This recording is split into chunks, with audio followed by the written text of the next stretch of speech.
ब्राह्मण ने तीर्थ यात्रा के लिए, तो एक जवान ब्राह्मण गरीब था, उसने कहा ठीक है हमको भी दर्शन हो जाएंगे, चलो हम आपकी सेवा करेंगे, आप धन लगा देना। सब ऐसा हो गया और खूब तीर्थ यात्राओं में जब वृंदावन आए तो इतनी सेवा उसकी की, उसका हृदय गदगद हो गया। तो उसने कहा गोपाल जी के मंदिर की, भैया तुमने इतनी सेवा की है, हमारी एक बेटी है, हम अपनी बेटी का ब्याह तुमसे। तो बोले हम तो कुछ कहा नहीं, लेकिन आप ही ने कहा है बदल मत जाना वहां गाँव जाके, तुम जब बड़े आदमी हो, तुम्हारे लड़का ऐसा।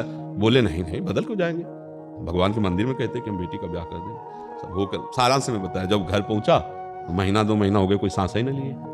तो उनसे कहा बाबा तुमने कहा था ना, तो लड़कों ने पहले उनको सुना, तो उन्होंने कहा भाई हमें याद नहीं कि हमने कहा।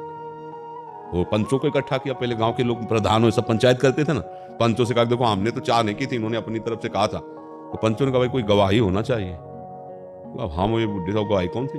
हाँ भगवान के सामने, गोपाल जी के सामने कहा था। तो बोले अगर गोपाल, लड़के तुरंत बोल पड़े कि अगर गोपाल जी आके यहाँ बोल देंगे तो अपनी बहन का, वो जानते थे कोई मूर्ति चल के थोड़ी आती, भगवान थोड़ी इसके ब्याह की साक्षी दे।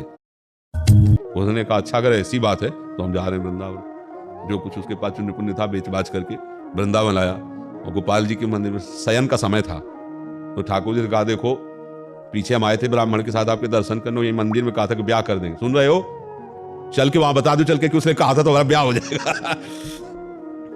तो जो सेवा करने वाले थे उसने पागल आदमी क्या कैसी बातें भगवान से कर रहा है, पर्दा लगा दिया, भगवान का शयन हो गया और सब चल। वो बैठा, सुन रहे हो ना, देखो आपके सिवा कोई मुझ गरीब का साथ देने वाला नहीं, ना हमारे पास पैसा। जब उसने कहा था उस समय तुम सुन रहे थे कि नहीं? तो अंदर से आवाज आई, अरे कहीं मूर्ति चल करके गवाही देगी? बोले सुन रही मूर्ति बोल सकती, चल के ले सकती।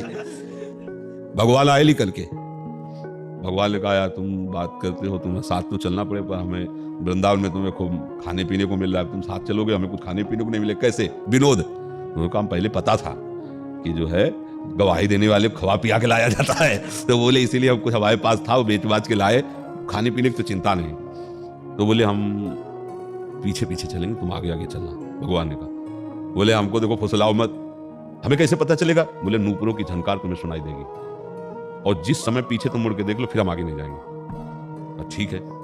भगवान को जब भोग लगाना होता था भगवा देता, और पीछे पीछे भगवान गए वहां उड़ीसा प्रांत में, अपने वृंदावन के ठाकुर गोपाल जी, हाँ वहां भगवान गए। और थोड़ा ही नगर रह गया तो अब उसको लगा कि केवल नूपुरे सुनाई दे रहे कि आ भी रहे। जो मुड़ के देखा तो भगवान मुस्कुराते बोले देखो हमारा तुम्हारा वादा था, अभी इतने नजदीक आप तो नहीं चलेंगे। बोला चलो भी मत, हमें कोई परेशानी, हम बुला के लाए। पूरे गांव में गोपाल जी आए, सबको आश्चर्य हुआ, वृंदावन से ठाकुर जी। तो आप किसी को साक्षी मांगने की हिम्मत पड़ी क्या? जब भगवान साक्षात, हमें दृढ़ विश्वास, देखो भगवान गए चल के, मूर्ति होते हुए प्रगट में चल के गए, हमें दृढ़ विश्वास की आवश्यकता है। हमारी भक्ति में दम नहीं है विश्वास की, नहीं, हमें कमजोर हो गए हैं हम, कि हमें इतना विश्वास नहीं जितना प्रहलाद जी को है, ध्रुव जी को है, इन महान महान भक्त।